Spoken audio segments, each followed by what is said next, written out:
Now at 9, the story of a woman whose family lost their home in the Joplin tornado when she was a girl and is now preparing for a career in insurance. Plus, we're asking Oklahoma shoppers about their reactions to the grocery tax cut. I'm Amber Jenkins with the story.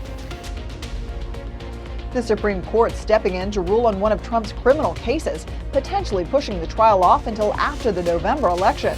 I'm Caroline Shively in Washington. I'll have that story coming up. The 4 states' most watched news starts now. This is KOAM News at 9 on Fox 14. I'm Dow Quick. Shoppers in Oklahoma will pay no state grocery tax come August. KOAM's Amber Jenkins has more.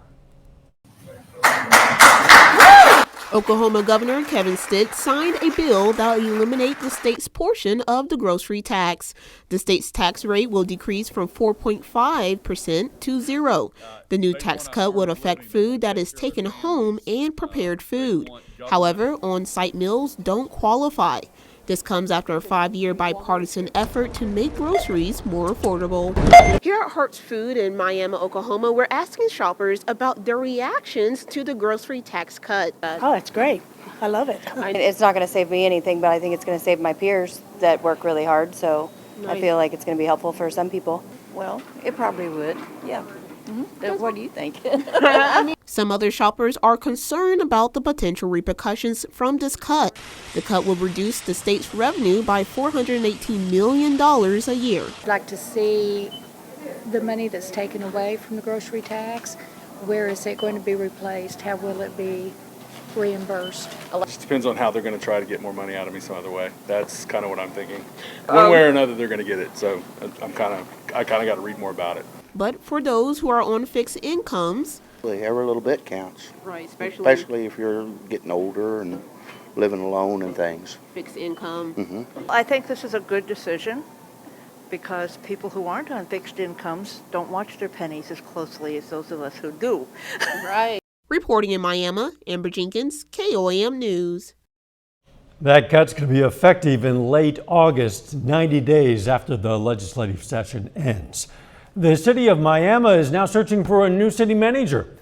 Council members on Monday accepted current city manager Bo Reese's resignation. His last day is going to be on March 23rd. The city is now partnering with the firm Strategic Government Resources to find his replacement.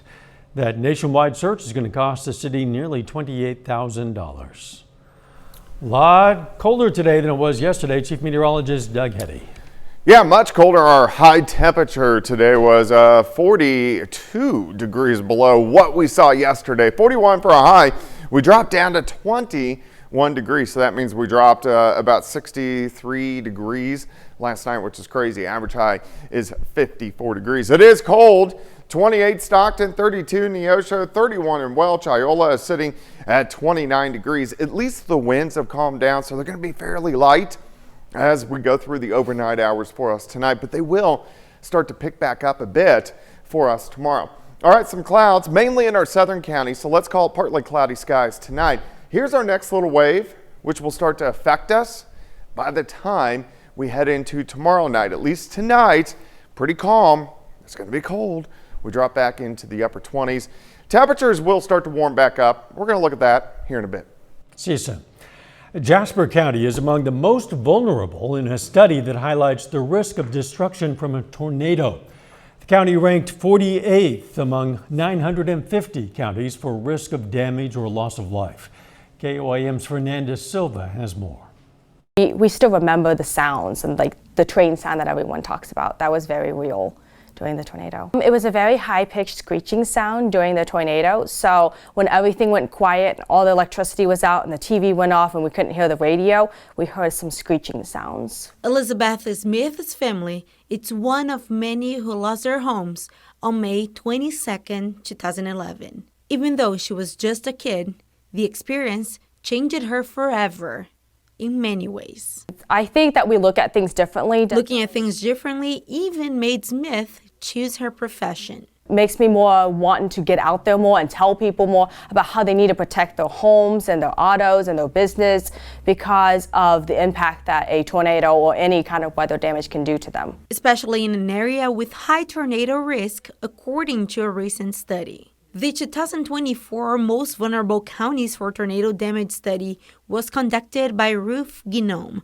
an online site covering the roofing and solar panel industry. 9 Missouri and 7 Kansas counties finished among the 100 most vulnerable counties for tornado damage. Jasper County is the only one, according to the research, that is in the top 100 in the 4 states area. The study compared counties with a relatively moderate to very high tornado risk, according to the Federal Emergency Management Agency. More specifically, they looked at tornado risk and expected annual loss from tornadoes. While dealing with losing her home in the past and hoping to never leave something similar in the future, Smith is cautious. We have a basement, we have shelter, and we have good insurance, so we just know that we have all the things that we need to take shelter and protect ourselves. In Joplin, Fernanda Silva, KOAM News.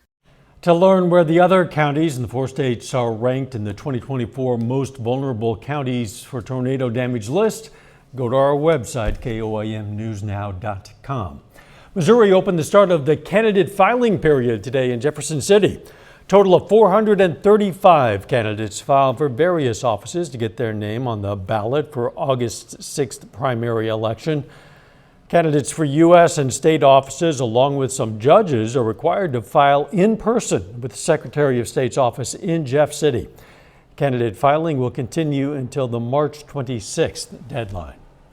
Show Me State's can also hold the GOP caucus across the state this Saturday. For Missouri residents in our area and members of the Grand Ole Party, there will be caucus sites in 5 counties: Vernon, Barton, Jasper, Newton, and McDonald. For specific times and locations, go to our website again, koamnewsnow.com. Advance in-person voting in Kansas for the March 19th presidential preference primary began today. It's going to conclude on March 8th. Both Republicans and Democratic parties will vote in a closed preference primary, meaning any unaffiliated voter who wishes to participate will need to declare party affiliation at their polling location. We have more information on our website, including the dates, times, and locations available for advance in-person voting in various counties. This afternoon, the Supreme Court agreed to hear Donald Trump's claims of presidential immunity, putting one of his federal criminal cases on hold right in the middle of election season. Fox News correspondent Carolyn Shively reports from Washington.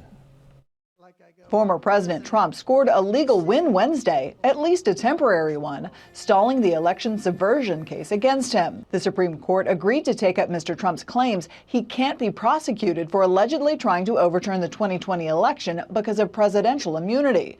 Oral arguments are set for April. It will affect presidents on down through the century. A ruling will likely come in late June, potentially pushing a trial originally scheduled for March until after the November election.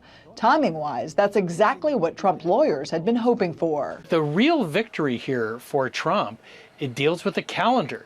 You know, the overriding push of Smith, the special counsel, has been to get a trial before the election.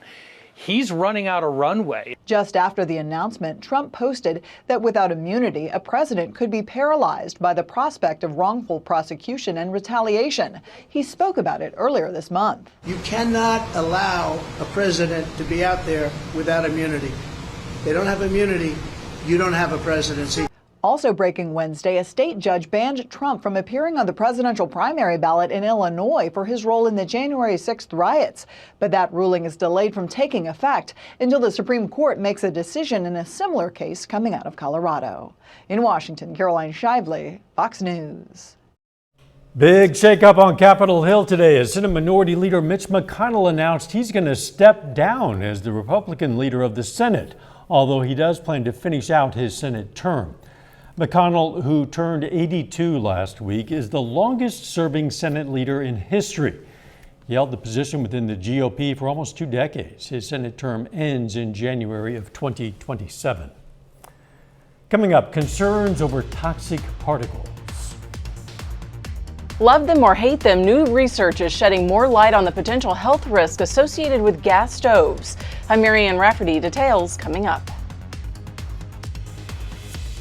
A household appliance a lot of people can't live without could be increasing your chances of developing asthma and other breathing problems. Fox News correspondent Marianne Rafferty takes a closer look at the new study turning up the heat on gas stoves. You probably know it's not good to be inhaling exhaust from a car. But according to a new study from Purdue University, you could actually be exposed to more toxic particles from gas stoves that may be damaging your respiratory health. Gas cooking is a major source of nanocluster aerosol particles. These are very small nanoparticles. Researchers examined the emissions of gas stoves during several cooking experiments. Their findings were then compared to outdoor levels of air pollution caused by non-electric vehicles. Every time you turn on your gas stove, you have a nice blue flame, and that's a very efficient source of these very small nanoparticles. So many, in fact, that the emissions are greater than what comes out of a tailpipe of a car with a gasoline or diesel engine. The study reveals people cooking indoors on a gas stove could be breathing in 10 to 100 times more of these small particles than they would from cars if they were on the side of the road. Gas stoves have been linked to an increased prevalence of asthma in children and respiratory diseases in adults. But in all studies on gas stoves, they've been missing these very small nanoparticles, and we think they're very important and may be a contributor to some of these adverse health outcomes. We know that many Americans do not use their kitchen hood when they cook on a gas stove, so turning on your hood, very effective strategy to reduce your exposure to these very small nanoparticles. Some engineering experts are also advocating for automatic hoods to be installed over stoves in the future. Marianne Rafferty, Fox News. COVID increased some healthcare disparities between the rich and poor. A major study published in JAMA Network Open found low-income cancer patients were more likely to die at home and have less palliative care during the pandemic. The study's authors say more needs to be done to provide equitable access to health care. More kids playing sports could save the U.S. $80 billion in health care costs. A study published in the American Journal of Preventive Medicine found playing sports didn't just improve kids' physical health, it also reduced anxiety and depression. Youth sports participation nationwide declined during and after the pandemic. Doug is next with a complete look at the forecast, and later, with just 2 games left, Pitt State looks to end the regular season strong against Emporia State. We're going to have the highlights for you in sports.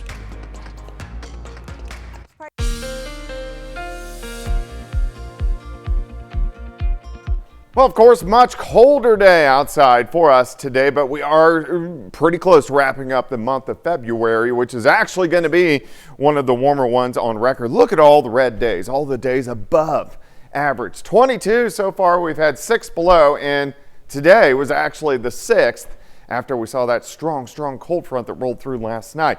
Here's a nice shot. Cornell Arts and Entertainment Complex Tower Cam. We are looking downtown, off toward the north and to the east. Looks pretty quiet, but what a roller coaster ride we've been on. Look at this. We were in 83 yesterday. We dropped to 21. That is a 62-degree drop. If you're wondering what the record is across anywhere in the country, it's 101 degrees in a 24-hour period. All right, temperatures upper 20s to lower 30s right now. It is cold. We'll drop back a few more degrees. The winds are slowly switching around out of the south, and that's going to help us warm up more tomorrow. 30, southeasterly winds are light. Visibility is good, 10 miles, and the winds will start to pick up tomorrow afternoon. They're going to be pretty calm tonight, pretty calm tomorrow morning, but start to get moving a little bit as we get into the afternoon hours, and our relative humidity is going to be fairly low tomorrow afternoon, 15 to 20%. So again, that gives you a little bit of a fire danger. They do go up tomorrow night as a wave begins to rotate through the region. Tonight's going to be quiet. We do have some clouds kind of slowly working off toward the north, so partly cloudy skies. Any rain staying well across the southern parts of the plains. Here's our next little wave just to the west of El Paso, and then our second one, which will start to affect us late Sunday into Monday. This first one, fairly weak, but it's going to rotate toward us as we go into Thursday night and also into Friday morning. All right, let's go through time. Tonight, mid to upper 20s. Overnight lows, so it's cold. Partly sunny skies tomorrow, mid 40s by noon. Once we get into the afternoon, we should make it up to about 55 degrees. Look at the showers, which are increasing back to our south and to our west. These start to advance in here 7 p.m. tomorrow evening. Light showers press in. You can see a little bit of pink mixing in. So we are going to have a little bit of sleet trying to mix in with the rain. It should not be a big deal. Temperatures are going to be above freezing, and then most of this is going to be out of here by the time we head into Friday morning. Friday afternoon looks good. Temperatures near 60 with sunny skies, and it gets even better as we head toward the weekend. All right, 29 start, 49 by noon. High temp of 54 degrees, and let's take a sneak peek at the weekend. As we go into Saturday, check this out. Sunny skies, mid 70s. We'll go into the upper 70s by the time Sunday rolls around.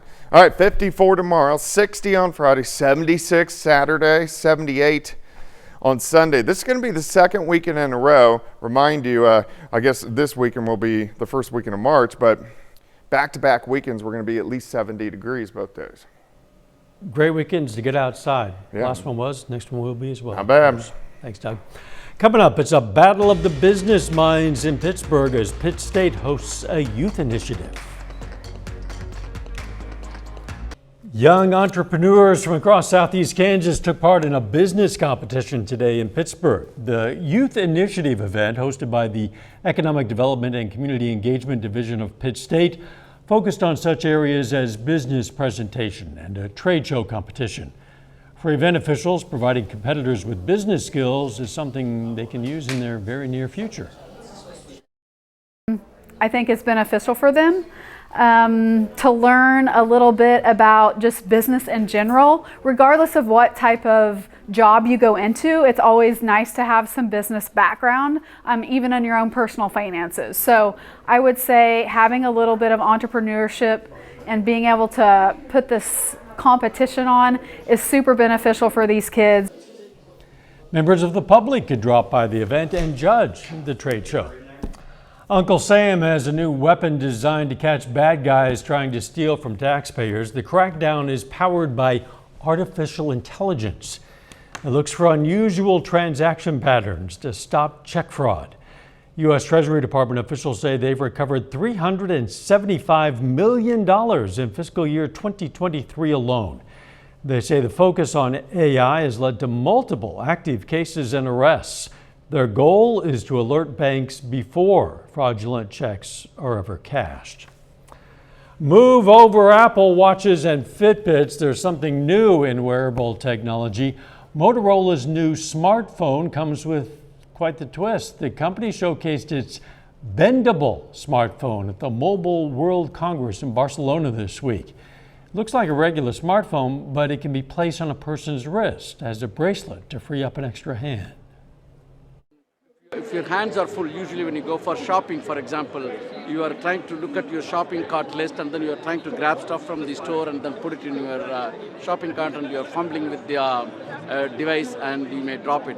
But what you can do with this device is you can simply take this device and you can wear it over your wrist.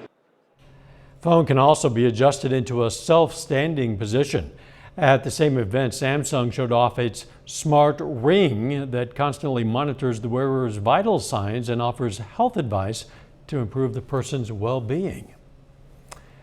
Think your city is one of the happiest? Well, up next, we're going to check out a report breaking it down, including one in Kansas.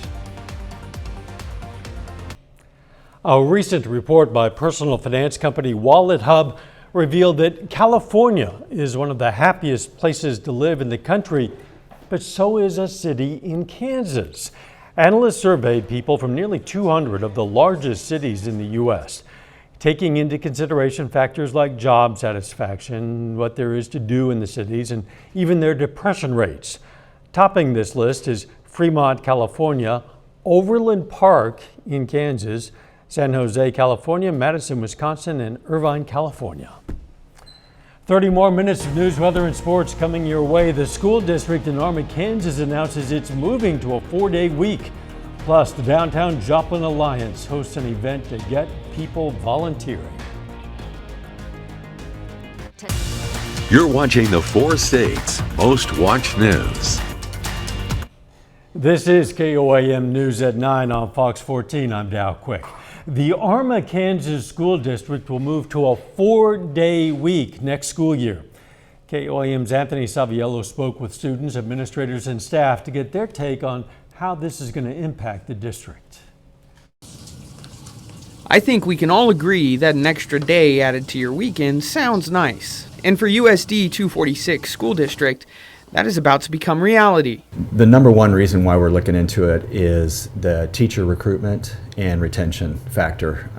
We have a teacher shortage in Kansas, and we were just trying to do what's best for our district. In only his second year, Dr. Ray Streeter and the school board voted to make the school week one day shorter. I do anticipate it to be long-term, obviously, and sustainable. And we're going to always continue to look every year. We'll do surveys, we'll look at data point, we'll look at a lot of different things within our district to see if that system is successful altogether and ultimately the best thing for our students. As far as the students are concerned, let's face it, a longer weekend is just too good to pass up. We need that Monday off, and it'll allow for students to recuperate, and it'll accommodate for any, let's say a student has a doctor's visit they have to attend to, they'll be able to easily attend to it on that specific Monday. I believe that students and teachers' mental health will be better, and I believe that in the classroom, both students and the teachers will be more focused and energized having that extra day off. Streeter understands the complications that come from this decision, but says the pros outweigh the cons, something his principals agree with. So our kids are going to get more daily instruction on math, reading, social studies, etc. So that's already been done for us. Our schedule's built. Professional development with the admin team has kind of been figured out already. So right now, it's just a process of wait, and there's excitement because I think it's going to be a really good thing for our district. Reporting in Arma, Anthony Saviello, KOAM News. Now, there are also concerns for the school's hourly employees, such as bus drivers. However, Dr. Streeter says the school is going to provide opportunities for those employees to get the needed hours. Westside Elementary kicks off its Feet First for Westside Fund today. The campaign provides many students who might not have a new pair of shoes with a brand new pair. The fund, administered through the Community Foundation of Southeast Kansas, hopes to ensure that every student can jump feet first into learning with a new pair of shoes. We're always excited when we can see something that has impacts on lives immediately. So being able to take a student who's walking around in some, less than ideal shoes to a new pair of shoes just because a donor approached us and made this donation and we set up the fund, it's going to be really rewarding for the school, for the students, for their parents. A great benefit for our community, and we love stories like this. The Community Foundation has a variety of donation options available. Missouri Southern today opened the doors on the 10th annual Dress to Impress event. That event features donations of gently used men's and women's professional clothing for students to start or expand their professional wardrobe. The event's in preparation for the upcoming spring career fair and for many students, the beginning of their careers. Volunteering can be a great way to support your community, and the Downtown Joplin Alliance is trying to make it easier than ever to decide how you might give help. The group today hosted its Volunteer Expo. Students, residents were able to learn about the different activities the Alliance hosts to benefit the area. That includes cleaning teams, helping with endangered properties, organizing events like Third Thursday, and much, much more. Personally, I can just say that it was a great way to network, to meet people, to find other passionate, like-minded folks that are doing really good work in the community. So anyone who's interested in building connections, building relationships, making new friends, volunteering is a really great way to do that. Current volunteers were encouraged to bring a friend to the expo to spread the support. A warning about a popular spring break spot. A bit later, why the U.S. State Department says you might want to rethink those Mexico plans.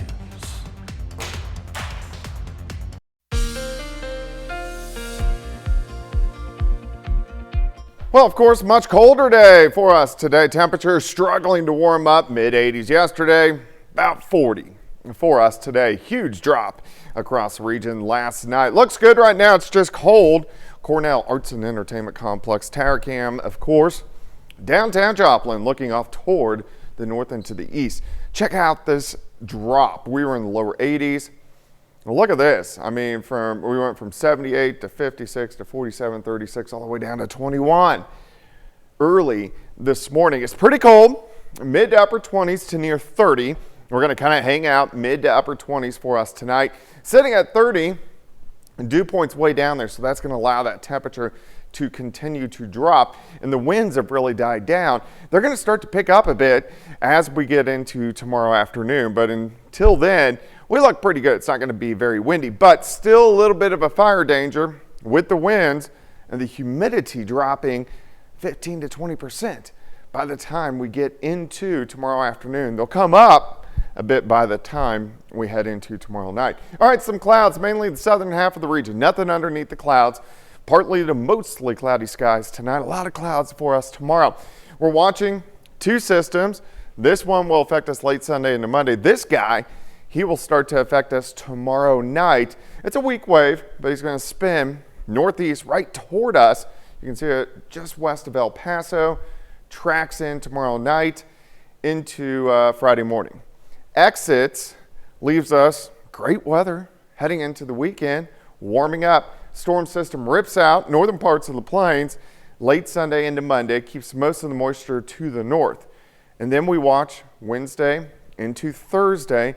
Another wave rotates out. Stronger wave rotates out late next week into next weekend. So we do have several waves we'll keep our eyes on. All right, cold tonight. Mid-20s, a lot of clouds. Mostly cloudy skies tomorrow. Upper 40s by noon. We'll get up to 53, 54, 55 degrees. Watch the rain. Starts to increase tomorrow night. Here's 7 p.m. Let me go to about 11 p.m. You can see a little bit of pink mixing in. So we may see a rain-snow mix, a little bit of sleet trying to mix in. It does not look like it's going to be a big deal. Showers continue to push northeast and gone by Friday morning, and then Friday afternoon looks good. Sunshine, temperatures right around 60 degrees. 29 to start, 49 by noon. 54 for an afternoon high, and it gets warmer as we head into the weekend. We pop right back up mid 70s and then upper 70s once we get into Sunday afternoon. 54 tomorrow, 60 on Friday, 76 on Saturday, 78 on Sunday. More rain chances next week, which we need the rain, so we will take it, especially going into the spring, anytime we can get it. I can guarantee you an awful lot of people out there like us are looking at that weekend and they're making plans. I know, it looks pretty good. Yeah, they're going to be outside doing something. Yes. For sure. Thanks, Doug. Coming up in sports, Missouri Southern and Pitt State basketball play their second to last home games of the season. John Dales has highlights and scores from all four games up next.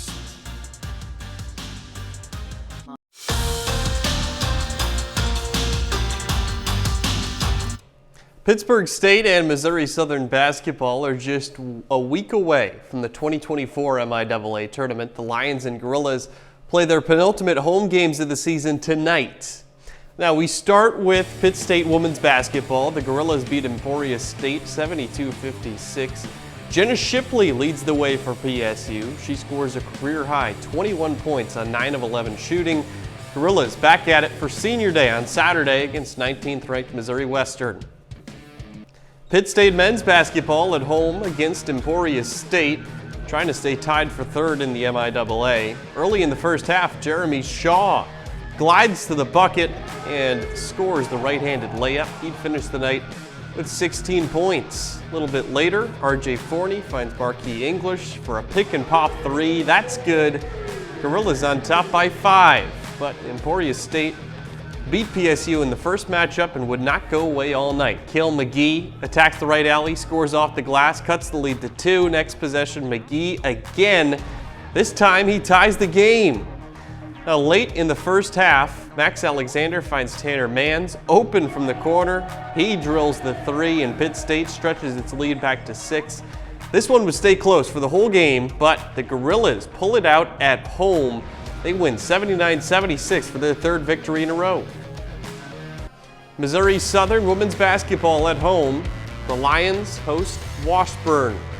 Early in the first quarter, Ryan Franklin working down low and the jumper up and good. Southern leads by 3. A few possessions later, really nice pass from Mira Khan to Ryan Franklin.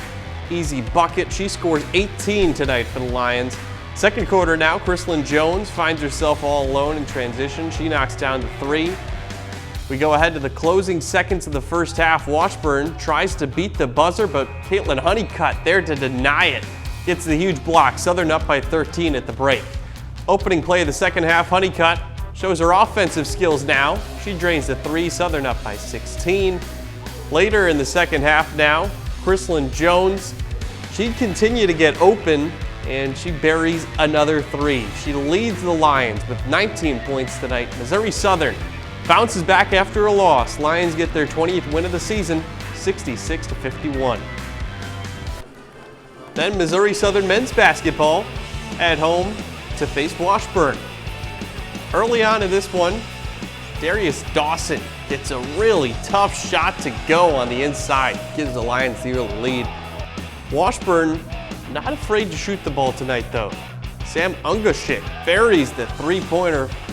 Ichabod's up by 6, but Southern stays with them all night. Vincent Sigmund Jr. open in the corner, puts up the 3 and nails it. A few possessions later, gonna go back to Darius Dawson, showing off his reign. He buries the 3. He'd had 12 points for Southern tonight. Washburn just has plenty of answers in this one. Michael Keegan, he hits the 3 from beyond the arc. Southern keeps it close, but Washburn wins it 77-72. Over to Missouri girls high school basketball. Tie game late in the fourth quarter of the district quarterfinal between McDonald County and Carl Junction. Lady Bulldogs get possession last, and Jaden Howard beats the buzzer to give CJ the win. The Lady Bulldogs survive and advance. They'll play in the semifinals Friday night at 6. That's a look at sports. Back with more news after this. With spring break around the corner, a lot of people are getting stoked for some fun in the sun. But if your heart is set on heading to Mexico for vacation, well, the State Department says there's a number of safety concerns you need to be aware of. Fox News' Ted Lindner takes a look. Calling all spring breakers. If you're planning an upcoming vacation, the State Department is warning would-be travelers heading to Mexico to practice caution. We see them as tourists. The drug cartels see them as either potential customers or potential victims.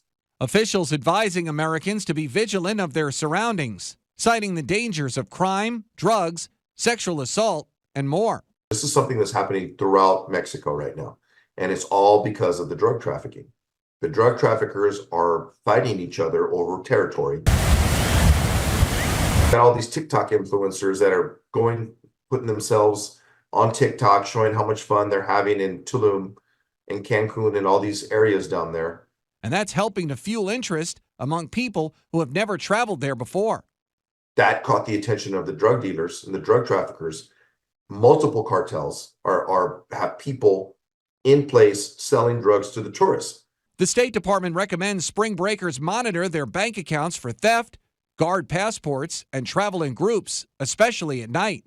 Officials also say it's critical people drink responsibly, as drunk and disorderly behavior is illegal in Mexico and could result in jail time or worse. You have a guy in a bar that gets in a bar fight with a group of guys that's in the drug trade, or his family or friends of someone in the drug trade. They make a call. That guy walks outside. They grab him and make him disappear. Ted Lindner, Fox News. Coming up, we're going to meet a Missouri couple who had to move their wedding date up a few days because their unborn baby just couldn't wait. A Missouri couple was just days away from their wedding, but their unborn baby had other plans. The soon-to-be bride went into labor 5 weeks early, so the couple said, "I do," between contractions in the delivery room. Jeannie Mose reports on the special delivery. All right, you ready? There's nothing unusual about marrying when you're in love, but how about when you're in labor? Now, since we have a baby on the way, let's get to the I do's. I do. I do. Also due was this little guy. Police officer Sarah Perry's water broke 5 weeks early, just days before their scheduled wedding. The couple rushed to St. Luke's East Hospital in Missouri and ended up getting married in their room. Literally in between contractions. The contractions were 7 minutes apart. The groom struggled putting on a ring. Pregnancy swells the fingers. Who are you wearing? I was wearing St. Luke's East finest sheets from their bed. The bedsheet bride made a sort of toga. They had to finish the wedding in half an hour because Sarah had to be prepped for delivery. The nurses whipped up decorations, hung lights on the IV stand. The nurses told the couple that an ordained minister was with his pregnant wife on the same floor and had offered to officiate. Mr. and Mrs. Perry, and you may kiss the bride. There was even wedding cake from the hospital cafeteria. And though preparing for the wedding was quick, the pushing part of labor was even quicker. Come on, it wasn't quicker than half an hour, right? Like 5 minutes. Sarah even tossed a bouquet held together with gauze, caught by one of the nurses. As for the guest list, Thank you all for coming. We said anyone was welcome that could make it. But the guest of honor, little Oliver, arrived 9.5 hours after the wedding. You may kiss your son. Wedding day and birthday. That's our time for tonight. Thanks for joining us. We're going to leave you with video of a baby sloth falling asleep while eating at the Cincinnati Zoo. Let's make it a great tomorrow.